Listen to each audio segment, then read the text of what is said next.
Day one of 2025 NFL free agency is mostly in the books. Still some more moves to come.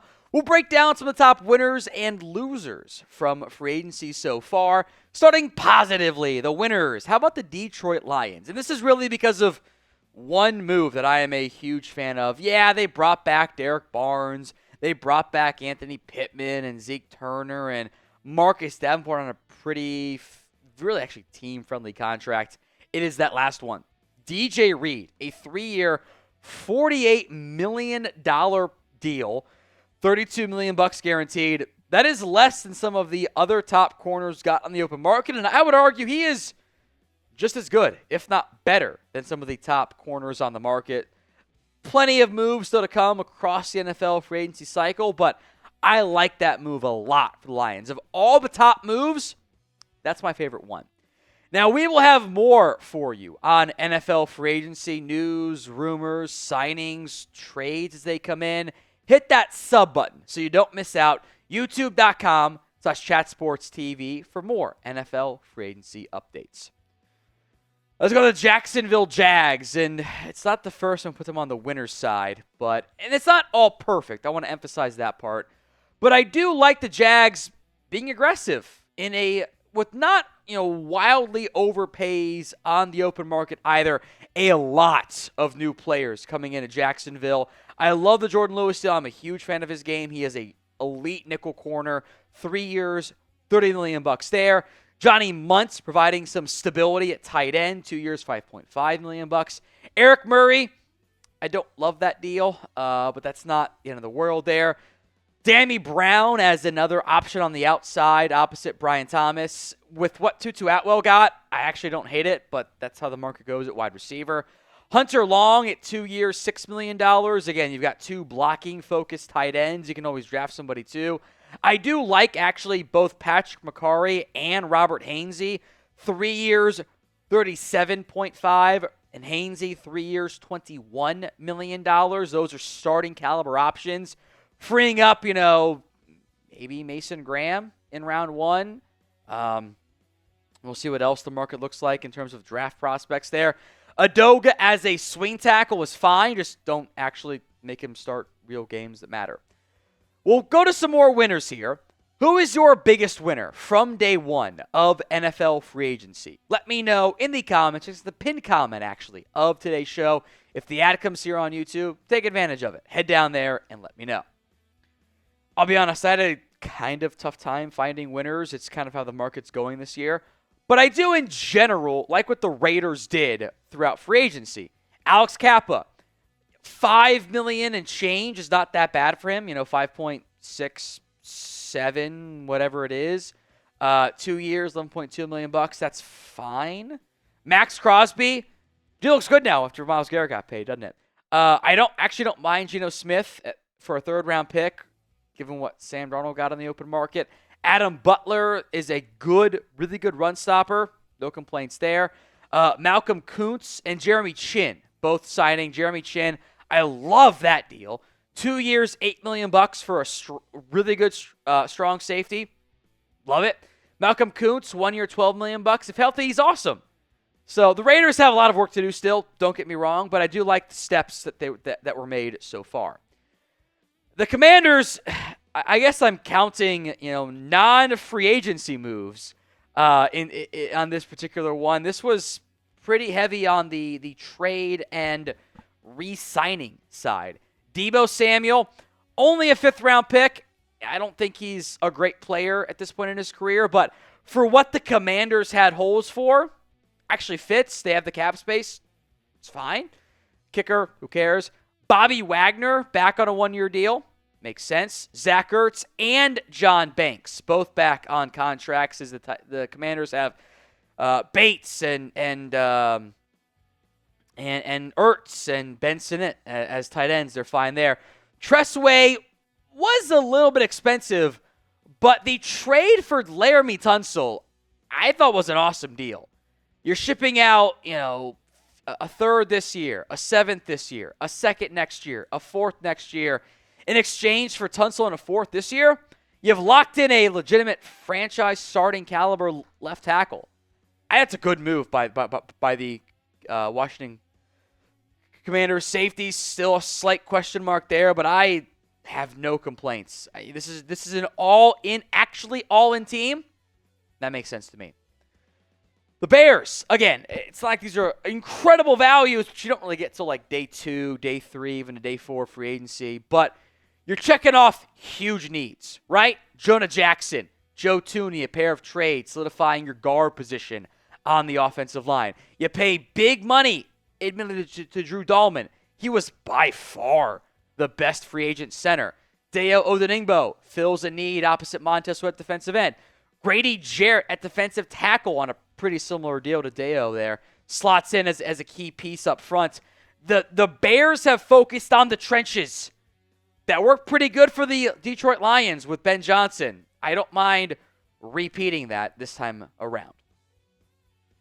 Now we have NFL jerseys available for you guys. Bears included, but every single NFL team out there. Chatsports.com/NFL jersey. Link will be in the comment section and the description of today's show. NFL, every NFL team, almost every NFL player. I think there's a couple ones that kind of stand out there. Chatsports.com/NFL jersey. Link will be in the comment section and the description of today's show. It is sorted by like most popular, so it's all Eagles. But go get your favorite teams or just filter or search for your favorite team's jersey today.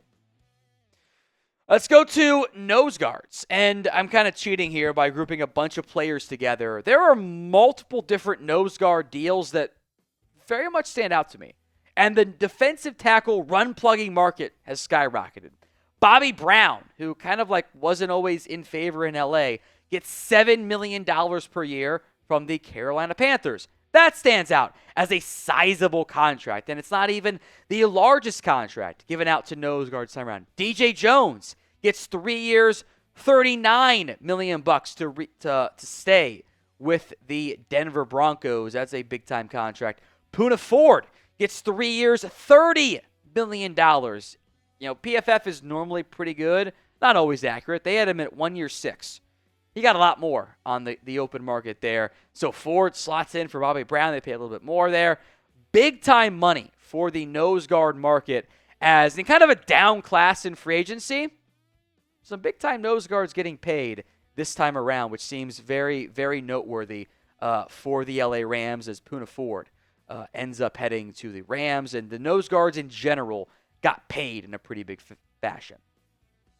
All right, next up, I'm just going to cheat. I apologize for not following my own rules, but whatever. Some in-between options. The Patriots. I'm conflicted. In a bubble, I think they added good players. Harold Landry, Austin Hooper, Robert Spillane, Carlton Davis, Morgan Moses, Milton Williams, Kairos Tonga, Josh Dobbs. Those are all good players, but the deals for Milton Williams, that's expensive at $26 million per year. Most actually, I like that deal a lot. Davis at $20 million per year. I get the cap has gone up. That's a lot of money. And most importantly, they still don't have a number one wide receiver. That stands out to me. The Chiefs. I do like bringing back Trey Smith on the franchise tag. I get trading away Joe Thuney. I like bringing back Marquise Brown. I'm a fan of Nick Bolton. Not everyone is. I am a fan at 3 years, $45 million. But Jalen Moore at $230 and Elijah Mitchell at $135 just kind of feels like a lot. Less so for Mitchell. That's pretty cheap. But Jalen Moore was a half-year starter. That's kind of pricey. The Bucs. One I like and one I kind of don't like. I love bringing back Lavonte David. I love bringing back Chris Godwin. 3 years, $66 and $110 for Godwin and David respectively. Bredesen at 3 years, $22. I don't. Bredesen's fine, but Reddick at $114. He didn't play last year. It's like I don't. That's kind of it scares me. And in general, in free agency day one, there's a lot of scare me deals, but stands out. All right, quarterback movements is next up here. A couple of moves made so far with plenty more to come. The biggest one is Sam Darnold with a 3-year, $100.5 million deal up to $110.5 million for Darnold. The Seahawks ending up with Darnold wasn't a huge surprise. $55 million guaranteed. Hopefully better than the last big FA signing of, like, I guess was kind of Matt Flynn. But Darnold to Seattle isn't a huge surprise. We'll see where Minnesota goes. Pittsburgh is uncertain right now because Justin Fields went to the New York Jets, a 2-year, $40 million deal. And by the way, as weird as this sounds, $20 million per year kind of is the current stopgap market at quarterback. That's how expensive it is. It continues to rise. It continues to increase in the price tag, everything else. It is expensive at this time. So shout out your favorite NFL free agent target left. Let me know who you think the best player is available. Drop that player name for me in the comments section of today's show. All right, losers here. This is me being opinionated guy. The Dan Moore trade or addition, what are we doing out here? 4 years, $82 million that allowed 12 sacks last year? I get the Titans are desperate on the offensive line, and the market is what the market is. You're banking on a significant step forward, even though we saw a better version of Dan Moore this past year. That's pretty expensive.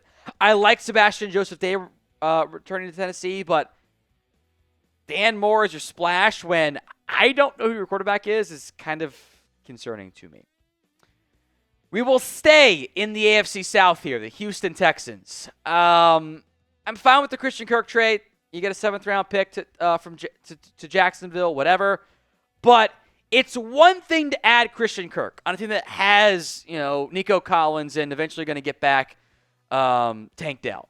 To also add Braxton Berrios and Justin Watson, how many wide receiver 3s do you need? That's kind of like you need a 2. Maybe Kirk can be that.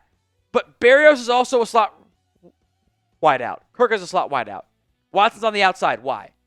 Why are you doing that? Derek Barnett, 1 year, $5 million? Sure, that's fine. Rankins, the up to better be carrying that figure pretty significantly.